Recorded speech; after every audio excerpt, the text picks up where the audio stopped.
How's everybody today?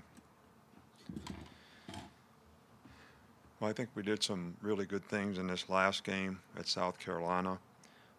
Players played hard, tough circumstance, tough game on the road. Offensively, we created a lot of explosive plays and took care of the ball, didn't turn the ball over. Um, Things we can improve on.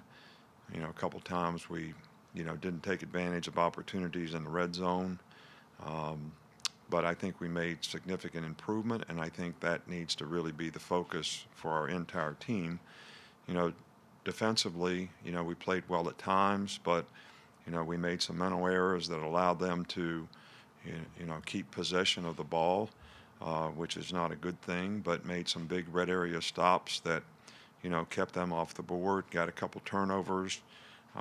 But I think there's a lot of things that we can improve on, and the number one thing is we got way too many penalties. We shot ourselves in the foot on both sides of the ball, um, which really hurt. I thought special teams was a real plus for us in this game. Did a great job in kickoff coverage. Did a pretty good job of negating their return game in every way, and I thought that was a positive for us.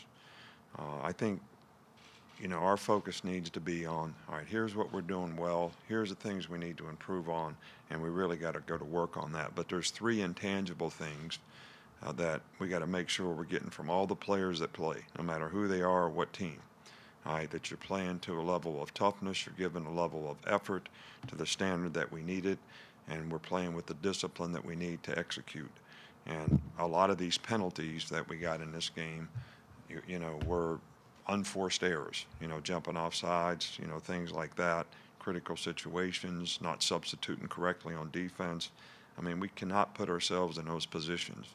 3rd and 10 is a whole lot different than 3rd and 5. So you get an offsides or whatever, and it makes it 3rd and 5, and they hit a big play because you're playing different kind of coverages. So, I think we're playing a team this week that's a very explosive team in Southern Miss. They score a lot of points. They do a lot of things on offense that obviously, they're in the top 10 in the country or whatever in pass offense, 347 yards a game. It's because they got good skill players. They got a good scheme.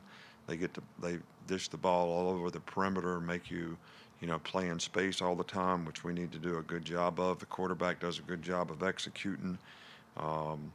Defensively, they're very active, on defense, try to create a lot of stunning and moving. And this is one of the most explosive teams that we've played on special teams. This returner, number 2, is a punt return for a touchdown, 2 kickoff returns for touchdowns already this season. And they're ranked nationally, in all those areas. So this is not a time for us to be thinking that we don't have to prepare well and work to focus on the things that we need to do to play well in our preparation for, this game. So we need to go to work on that. From an injury standpoint, LaBryan Ray is probably out for sure for this game. We're doing some further testing to see, what the situation is with his foot, but it's undetermined right now as to how long he may be out. There's a lot of talk about speed and route running with receivers, but how do you guys develop the hand strength for catching footballs with the receivers? Well, I don't. I mean, we do a lot of things in the weight room to try to develop strength in all parts of the body, which includes hand strength. But, guys have good hands because they have good hands. And obviously, we want them to use the proper technique in catching the ball, having their good hand placement, good hand selection on how you're going to catch a ball, and look it in and tuck it, which our guys do a pretty good job of. And most of the time when you do have drops, it comes down to one of those things, poor hand selection or you don't look the ball in. So, but, we're just fortunate that we have some guys that are very explosive and they have very good hands. We saw Slade Bolden behind center and then also make a key tackle in special teams. Just what is his versatility at your team and how has he progressed from last season? Well, he's a core special teams guy that has really developed nicely for us, and he's done a really good job in that regard. He also was a high school quarterback who we just thought, maybe there's, something that we could utilize him in short yardage, and he does a good job of that. And every time we play a running quarterback, he's the scout team quarterback for us doing all these kind of things. So there's something that we thought we could take advantage of, but he's done a nice job at receiver as well. So we're pleased with his development.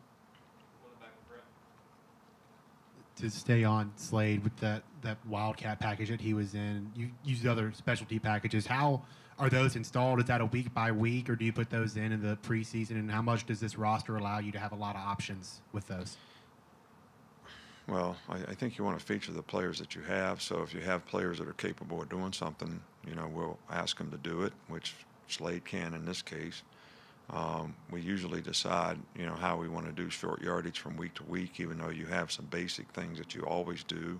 If there's some specialty thing that can create an advantage, you obviously want to try to do that in game planning. And I do think that when you have diversity and players that can do multiple things, whether you're playing offense, defense, or special teams, it always enhances your chances of scheming things that can help you be successful.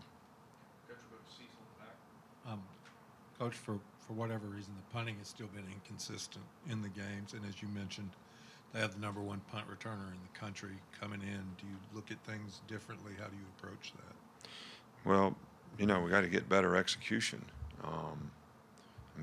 I don't care which guys punted. We haven't. The thing about both guys is they're very capable, and they do a really good job of punting in the game. So we don't have anybody else to punt besides one of those two guys, or we could go for it on every fourth down. That's our options. So one of those two guys have to punt, or we go for it on fourth down every time. So how do we approach it differently? We got to get those guys to execute, and they're capable of executing. And they've done a really good job of doing it in practice. We just have not seen it in the game.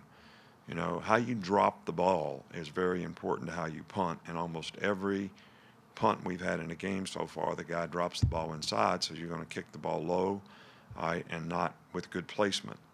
So it's something that we definitely need to improve on. That would be on the list of things that we need to improve. With some of the injuries along the front seven, LaBryan being the latest, what is your level of comfort having to play so many younger guys up front? Well, I think we got to work hard with those guys to get them to play well. There's no substitute for experience. There's no question about that. And we do have a lot of young guys playing in the front seven. But the challenge for us as coaches is, to try to teach those guys. And I think if those guys could really get comfortable with the basics and the basic fundamentals, then their ability to adapt, in a game or when different things come up, they're going to be able to adjust better. But you really can't coach experience into players. You can just try to teach them how to do things, and as they get more repetitions, hopefully they're going to improve and develop confidence. And that's our goal with each and every one of those guys. What did you see from Patrick Surtain, and how valuable is he that he can play in multiple positions, moving back out the cornerback? Well, Patrick played, very well in the game. I think that he does give us some flexibility as to whether we play him at corner or we play him at star. We have a couple guys that have some diversity in the secondary this year, which is very helpful. But the focus with that group is, we didn't do a great job on the perimeter. We got to do a better job taking on blocks. We got to do a better job getting off blocks. We can't give up 1-for-1 on the perimeter, and we got to tackle better. That's the whole group. All right, so that's something that we need to focus on and improve, because we get a lot of those opportunities again this week. Go back to Michael here. Just wondering if you had an update on the plan with Will linebacker this week. Well, what's changed? We got number 8, number 10, and there's no plan right now as to see how guys work out in practice, and if they do well, we'll play the guy that we think that can do the best job in the game. Coach, how significant is the mental aspect of field goal kicking? And is it something that you kind of communicate with your guys, that y'all work on behind the scenes, not so much the physical aspect, but the mental aspect? Well, I think it's critical. I think you got to be able to go in there and focus on, that particular shot, almost like golf. It's this guy has to have, as a field goal kicker, to me, you have to have kind of a sniper mentality. You're going to take one shot, and you got to make that shot work, and you got to be able to stay focused on, the basic things that are the benchmarks of what's going to help you be able to execute the best. And, Will's very, very capable. I'm sure he's disappointed that he missed a field goal, and I'm sure he's disappointed that he missed an extra point in the last game. He kicked very well the game before, but we're very confident that as he gets opportunities, he's going to develop more and more confidence in himself. But he's very capable, and this is a case where, he's a good hitter. If he misses a couple and strikes out, we're just going to have to stay with him and keep supporting him because he's very capable.